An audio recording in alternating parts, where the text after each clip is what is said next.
What if I told you that there's a brand new render engine in town? What if I told you that it's fully compatible with Cinema 4D, Maya, Houdini, Katana, and even DAZ Studio? What if I told you that it was fully compatible with USD and Solaris? What if I told you that you can run it on Windows, on Linux, or in Mac OS X? Okay, not sold yet?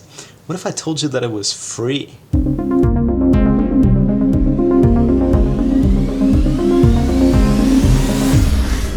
Hey, my name is Kaze and welcome to another Right Brain tutorial. In this tutorial I want to give you a brief introduction to this new render engine called 3Delight. You probably heard me talk about it if you've seen some of my other tutorials, because I've been using 3Delight since the beginning of the year and I like it a lot. Why? Because it's fast. Even though it's CPU based, it's a really fast render engine, and in some cases it's actually faster than GPU render engines like Octane and Redshift. So for this tutorial I thought I would just give you a basic introduction to 3Delight and cover like some of the very basic kind of things. I will do some more advanced functions of 3Delight in some future tutorials, but for this one I just wanted to give you an overview and a basic introduction. So first things first, we're going to go to 3delight.com where you're going to create a free user account so that you can access the download section of their page. In the download section, you'll pick your platform, Linux, Mac OS, or Windows, and then you have like two options for 3Delight. One is the free version that I mentioned, which is limited to 12 cores, or more accurately 12 threads. So if you have a 6-core CPU that is running in a multi-threaded mode, then 3Delight will take full advantage of your 12 threads on that 6-core CPU. However, if you're like me and you have like an 8-core or larger CPU, then you have like access to more threads, and unfortunately the free version will limit itself to just 12 threads, no matter how many threads your machine can actually run. Now, of course, there is the unlimited version of 3Delight, which costs money, but if you want to check out how fast the unlimited version can run on your machine, especially if you have, say, a Threadripper with like, I don't know, like 32 cores or 64 multi-threads, you can still download the unlimited multi-core version. It's just that you will have a watermark on your renders. However, before we hit the download button, I am going to click on the consult changelog because I want to show you something that's really important when it comes to 3Delight, which is that there is a very specific build of Houdini that you can use this latest version of 3Delight with. In this particular case, at the time of this recording, the supported Houdini builds are 17.5.460 and 18.0.532. So basically the most recent production builds of Houdini in either 17.5 or 18. So if you have a different version of Houdini, this particular version of 3Delight is not going to run properly, and you're probably going to want to download an older version that matches your Houdini build. Okay, so here we are. We've downloaded the 3Delight installer. I'm going to double click on it, and I want to show something just for Mac users. Windows users probably don't have to worry about this. So Mac users will see that this is like your basic install icon, but if we double click it, you might get an error because 3Delight is not yet signing with the appropriate kind of security Apple measures. So because of that, like, the operating system is not allowing us to install 3Delight on the system just like that. So what we want to do is we want to right click and actually select Open in our Finder. And now it still gives us the same error message, but now we can actually kind of click on the open. So we have that option to open and basically force our operating system to install 3Delight. Okay, so our installation is done and was successful. And first thing that you'll notice is that in our application folders, or wherever the equivalent is for Windows users, 3Delight has installed itself into a 3Delight folder with like some kind of whatever files it needs to run. Most importantly, if we go into our Houdini folder where we have our Houdini.env, you'll remember that, you know, if you install Redshift or Arnold or RenderMan and so on and so forth, you typically need to do one of two things. Either you need to change the Houdini.env file, or you need to create a JSON file that you can kind of put into the packages folder. If you go into the packages folder, however, you will see that 3Delight has already installed a JSON file that's already configured perfectly for your operating system. It is beyond me why other developers don't do this, but when I saw this, I was like, oh my God, this is such a breath of fresh air, because you really don't have to worry about messing with JSON files or Houdini.env files, or having to like kind of figure out like what directory your files live on and so on and so forth. It's all done for you. This is a really, really smart way of installation on the part of 3Delight. All right, so here we are in Houdini, and probably the first thing that we want to do is go over to our shelves, hit the plus button, and make sure that the 3Delight shelf is enabled, as this is going to give you access to some of the most basic functions in 3Delight. You'll see in the 3Delight shelf, we have like a render section, we have like some lights, and then we have a VDB button that I'm going to cover a little bit later in this tutorial.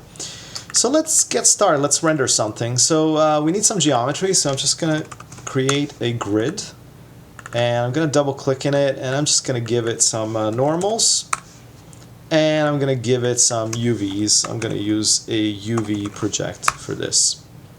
And just to be a little bit nice and clean, I'm going to put a null at the very end, which I'm going to call out. Okay, and make sure that the display flag is on that last null. Okay, great.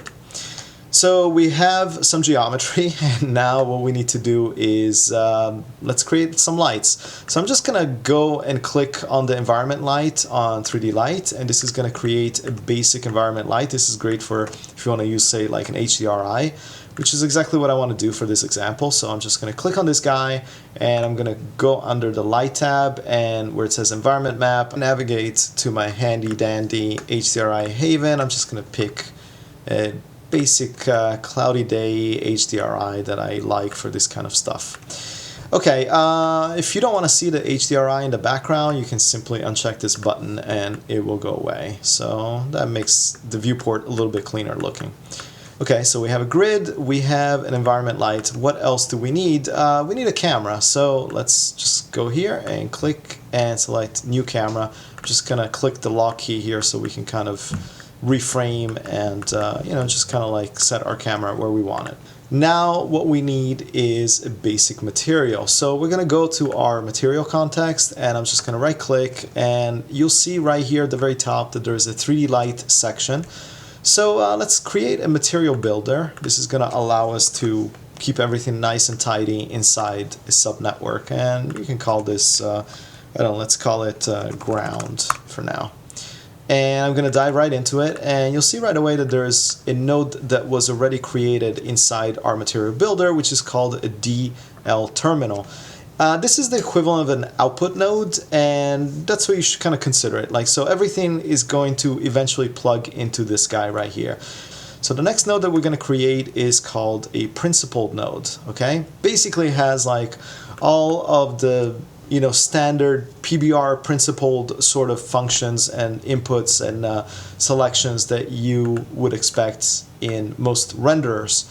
So we have a base with a color, a roughness value, a specular level value, a metallic, anisotropy, direction of the anisotropy, and an opacity selection.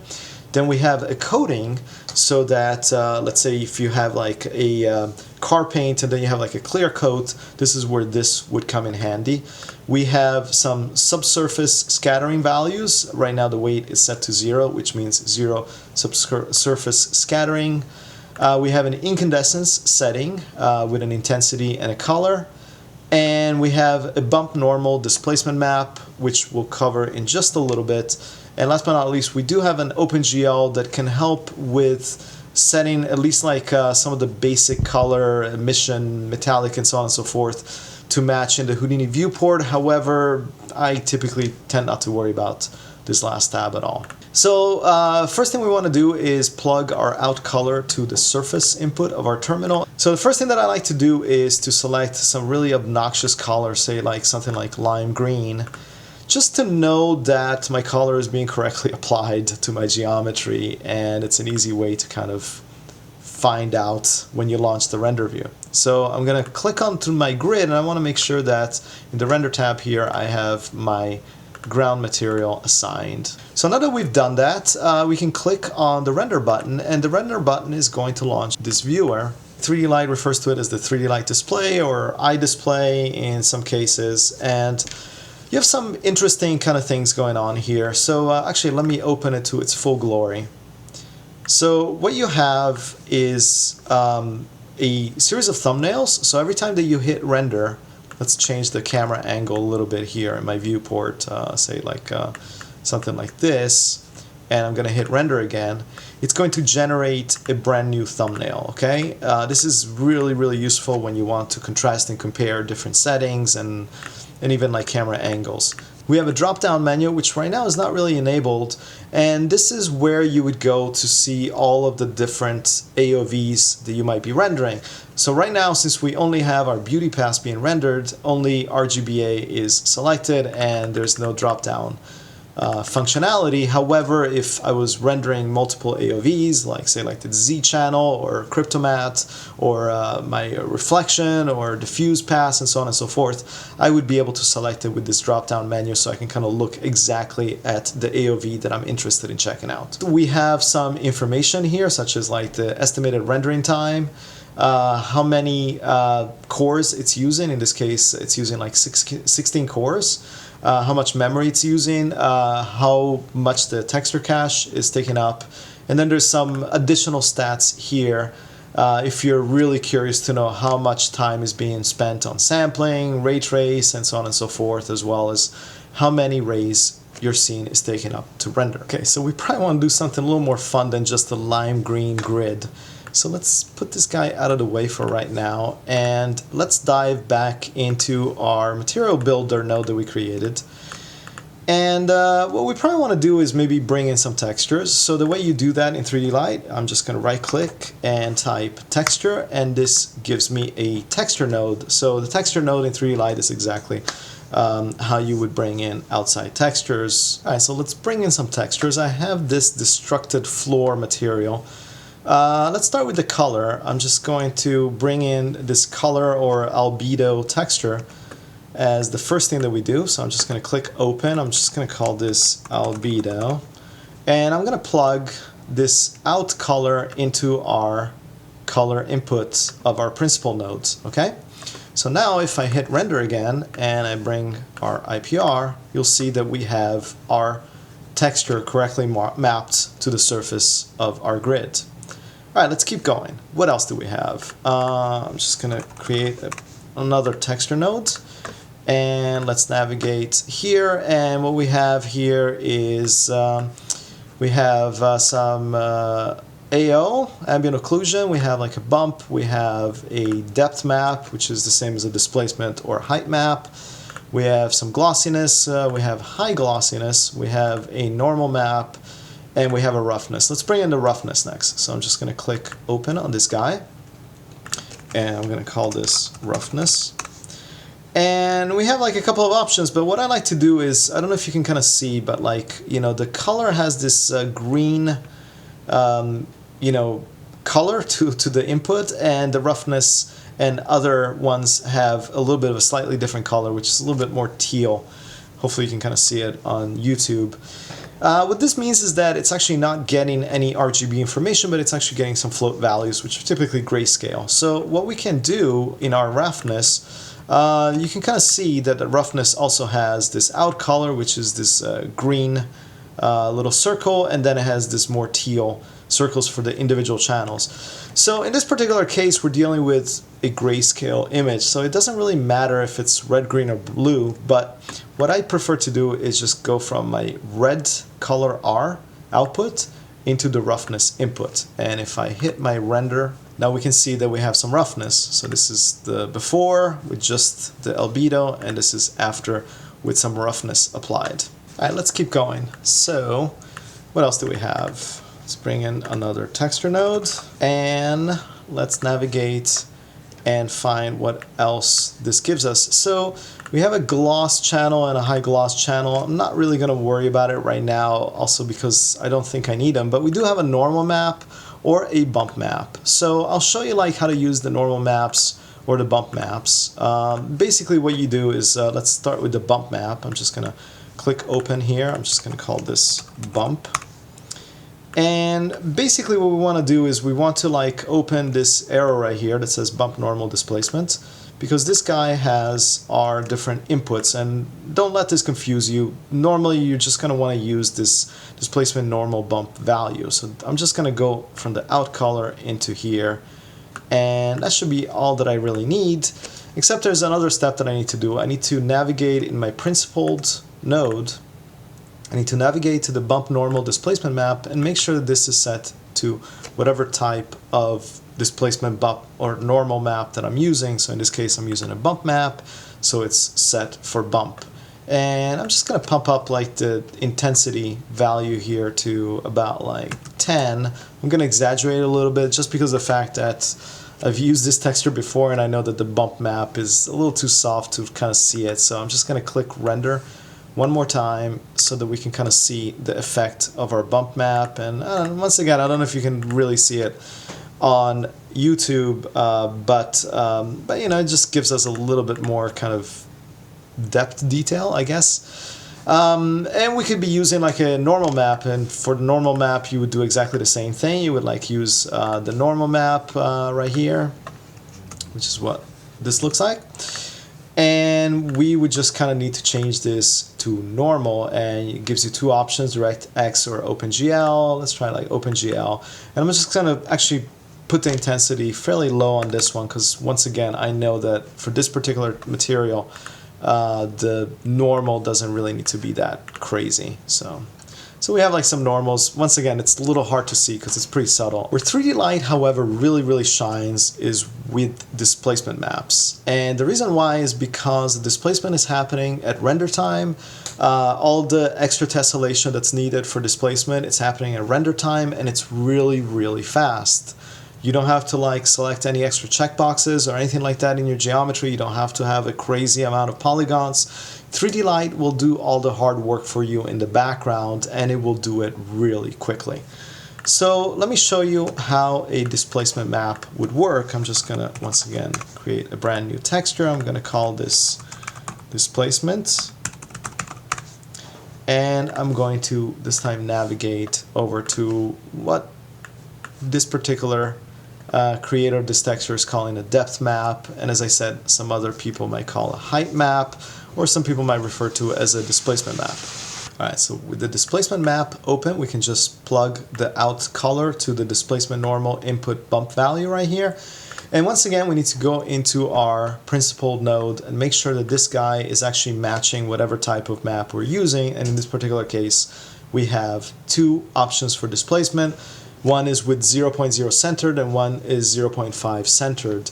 I typically choose 0.5, which will try to displace up and down while leaving the original geometry pretty much in the same position, where like the 0 centered tends to push everything outward, if that makes any sense. I'm also going to bring back the intensity back to 1. And now that I have my displacement enabled, if I hit render, we'll see exactly what that does to our grid.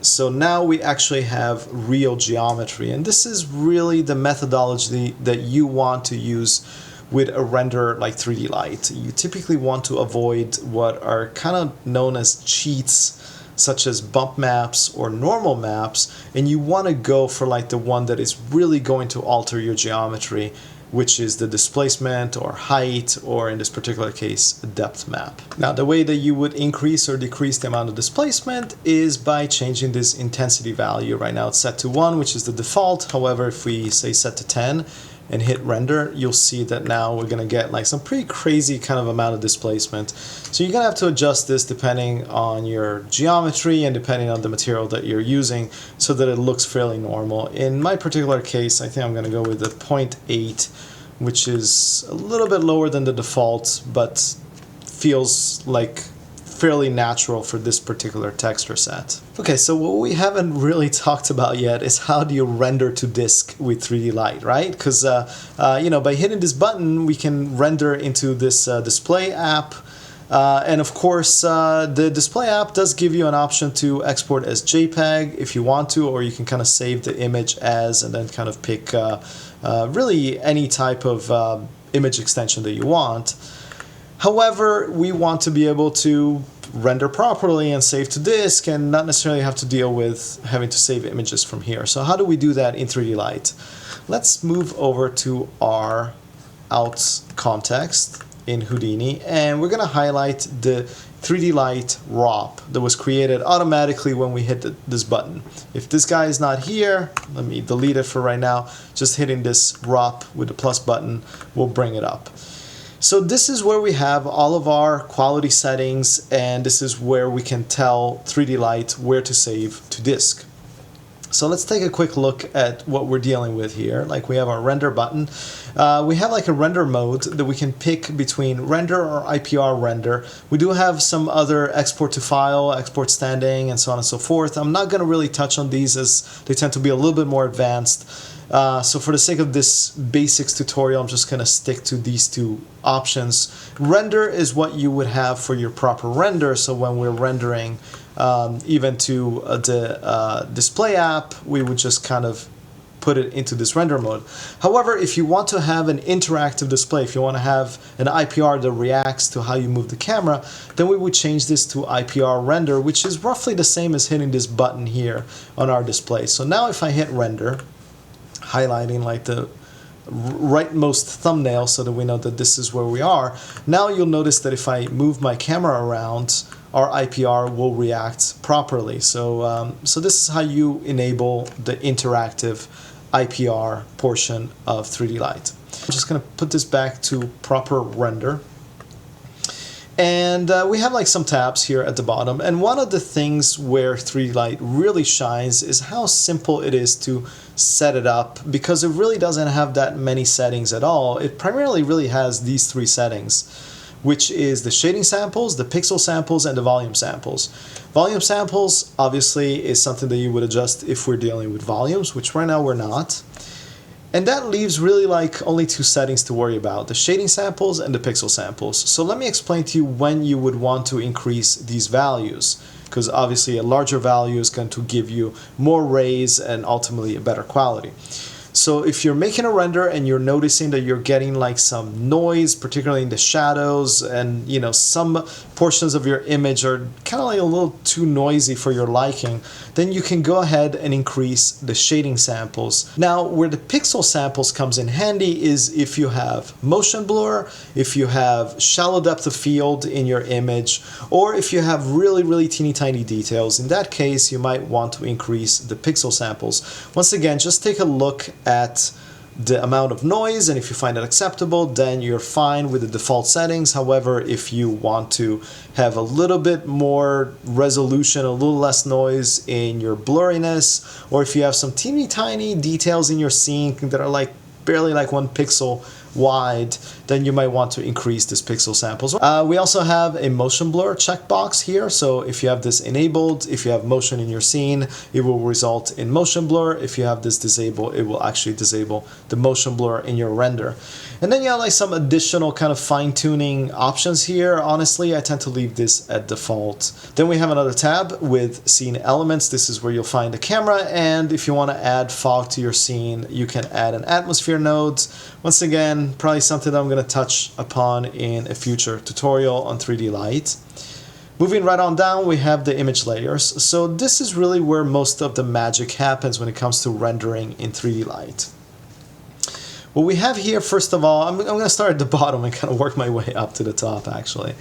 So this is basically telling you this is the current passes that you're going to get in your render. And right now it says, I don't know if you can read, it says CI, which I guess means like color. It's basically your basic beauty pass, okay?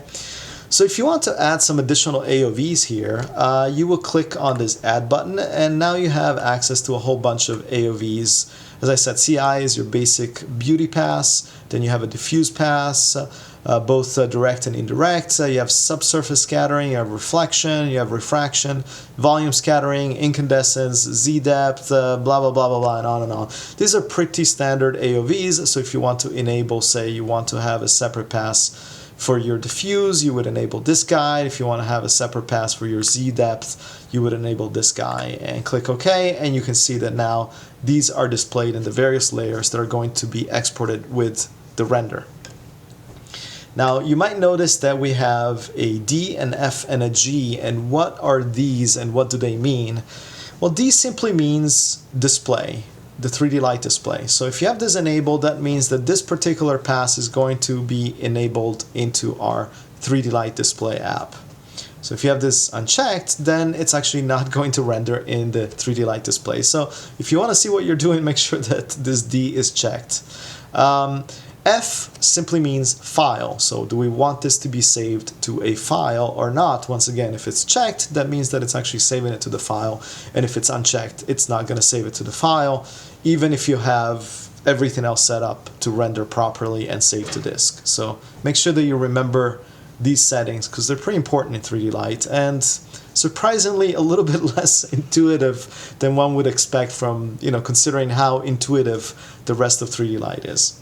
Last but not least, you have J, and J stands for JPEG. And what that means is that, say you're rendering an EXR, maybe you want to have a JPEG version as well. So if you enable J, it's also going to export a JPEG image as well for you. If you check this multi-light checkbox, then on top of the AOVs that you have selected, 3Delight is actually going to output an AOV for every of the lights that are present in your scene, which can be incredibly powerful, both for compositing but also for changing the look of your scene after the fact.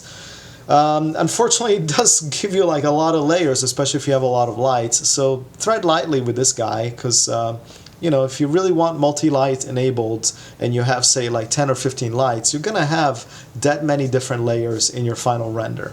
So what we have here is the image file name. This is pretty standard Houdini lingo. $hip typically means save this wherever our hip file is saved in the same directory. /render simply means create a folder called render. If no folder exists, if there's already a render folder, that's where you want to save it. And then the rest is basically kind of call this file, whatever like the name of the hip file is called. $OS, I think, refers to the version number, and then $F4 is our frame number. In this particular case, we don't have any motion to our scene, so I'm just going to render frame 1, so this is going to say 0001. And you notice here that we have like a few options. We can save as EXR, we can save as TIFF, we can save as PNG, or even deep EXR if you're doing deep compositing, saying something like nuke. However, saving to disk at first kind of stumped me, simply because I didn't know that I had to move this from disable file output to enable file output as selected, which simply means whatever the settings here, enable this file output. So pay attention to these settings and now you'll be able to save files to disk. Having said that, assuming that our quality settings are as good as we wanted, all we have to do is just click render and let 3Delight do its thing, and it's going to render to the display app, because remember we do have the D enabled for these layers. As a matter of fact, now in the display app, if I click on this guy, we have the drop-down menu where I can just kind of look at my diffuse, or I can look at my Z-pass, which doesn't look like much right now, but I assure you all the information is in there. Most importantly, if I click away from Houdini and go into my desktop where I save my file, now I have a render folder that was created for me, and inside this render folder I have an EXR file, and this EXR file has the proper alpha, so that's why it displays with the transparency in the background. Okay, so this covers pretty much all of the basics of 3Delight. There's one more thing that I was going to cover, which is Vdbs, because I'm sure a lot of you guys are probably curious how to use Vdbs in 3Delight. And Vdbs is really one of those things where 3Delight really shines over other renderers, including in speed. So let's put this guy out of the way right now, and let me show you how to use Vdbs in 3Delight. Now, at the moment, 3Delight is not compatible with native Houdini volumes, okay? So you do have to use Vdbs, and you have to kind of use them a little bit in a bit of a special manner that I'm going to show you. So I have like some VDB files that I'm going to bring in here, and the easiest way to deal with VDBs here, I'm just going to uncheck the grid because we don't really need it right now, is to click this VDB button in our 3Delight shelf. So if I click on this guy, it opens up a Finder window that allows me to navigate to whatever VDB file I want to bring into my project. Right now I just have like this collection of clouds from Mitch Meyer, so I'm just going to select the first one just to give you guys an example. So this is just like a basic VDB cloud file. I'm just going to click open. So the first thing that 3Delight did is create a geometry node that it called Vdb, and if we dive inside that, we can see that we have a file node that is bringing in our Vdb file. And very importantly on this file node, if we highlight it, you'll see that there's some very, very specific settings that 3Delight likes to see in order to be able to render Vdbs correctly. The most important one is to load as a packed disk primitive, okay? Not some of these other options, but a packed disk primitive. This is what 3Delight really needs in order to be able to render VDBs properly. Now, the reason why this looks like an ugly box is because it's defaulting as display as bounding box, but if we want to see our VDB in its full glory, all we have to do is just change this to full geometry, and 3Delight will still be able to render this just fine. Other than that, 3Delight added a transform node if we want to transform our geometry, and this is 3Delight's way of saying don't add anything more than this, okay? So if you want your VDBs to work properly, even a null is probably going to mess up 3Delight in some ways. So what else did 3Delight do? If we go to our material context, we'll see that 3Delight actually created a volume material for us automatically. So once again, like, it did a lot of the heavy lifting in the background. And if we go back to our OBJ context, we'll see that it automatically already assigned our VDB volume material to our VDB geometry node. So once again, like, you don't really have to do a whole lot to to set up your VDBs, but 3Delight wants you to set them up in this very specific way. So now if we hit render, we should be able to see our cloud being rendered by 3Delight. So the first thing you might notice is that it's going a little bit slower, and the reason for that is primarily that 3Delight uses this really, really powerful multi-scattering function where the light is entering the cloud and it's bouncing inside, I guess, like the cloud gases and reflecting light all over the place to give you like a very, very accurate depiction of what a volume would do in this particular situation. And you'll see here we have a multiple scattering setting, and it defaults to 1, and maybe it shouldn't, because as I said, it can make the rendering take a little bit longer than necessary. But if I cut this down, even down to 0.5 as opposed to 1, and hit render again, you'll see just how faster our cloud renders. Now obviously our cloud has gotten darker because we don't have as much light bouncing around internally. So right now it's a really, really thick cloud. I mean, it looks almost like it's made out of cotton candy. So one of the things that we can do is lower the density. Right now it's set to 1. Once again, that's the default value, but in this particular case I can probably go to 0.01 very easily and kind of get a little bit more realistic, kind of gassy looking clouds. So you can kind of see right away that we're coming from this that looks very, very solid to something like this that looks a little bit more fluffy and a little bit more gaseous. So the other thing that we can do to kind of brighten up our cloud a little bit is to change the transparency. So right now the transparency, even though it's set to 1, the transparency color is black. What that means is that it's really not letting a whole lot of light penetrate, especially on the edges of our cloud. So if we change this color to white and now hit render again, you will see that now the edges of our cloud get considerably more transparent and the cloud gets brighter because once again the light from the outside is allowed to penetrate a little bit more deeply into the cloud. So we come from this to this, and now we are rendering this. And honestly, I would say that our density is probably still a little bit too thick for my taste, so maybe I'm going to go back to the scattering tab and maybe add another 0.5, so 0.005. I think this is probably going to give me a look that I want. In addition to the scattering, which as I said, we have the density. We even have a density curve if you want to like really fine-tune the density of your VDB. We have the transparency, and it doesn't have to be set to white. I mean, you can set this to any color that you want, and it's going to affect how the color of the light is penetrating inside your VDB volume. Then we have emission, and this is what you would use if you have fire, say like an explosion or something like that. And so we have all of our fairly traditional, fairly standard emission type of settings, including the global intensity and a black body emission and black body temperature, as well as an emission color curve and emission intensity, so that you can kind of fine tune how your explosion looks and, you know, how orange the fire is versus a little more red, and so on and so forth. And last but not least, we have one final tab that has grids. This is the data that comes into your VDB file. So generally you will have at least density present in your VDB file. However, you might have color, you can have temperature, you can have heat, and you can have velocity, as well as a velocity scale set up. Okay, I think this is all I'm going to cover for this particular tutorial. As I said, all I wanted to do is give you a very, very basic introduction to 3Delight. I would recommend that you guys check it out, like download it, download the free version, run it on your system, see if you like it, because, you know, there's definitely some benefits to CPU rendering that GPU rendering cannot match. Now, as I said, like, you know, in some cases, you know, your GPU render is going to be faster, but 3Delight is going to be able to keep up pretty well. As a matter of fact, in the test that I ran, it was remarkably close in rendering time. I'm going to do some additional tutorials in the near future where I'm going to show you some of the more advanced features of 3Delight, including some nodes that are really powerful that I haven't seen in any other render except for 3Delight.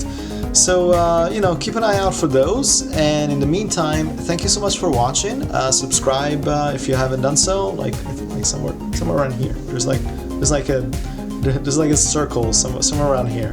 Where is it? Right here. There's a circle right here. Subscribe. Click on this.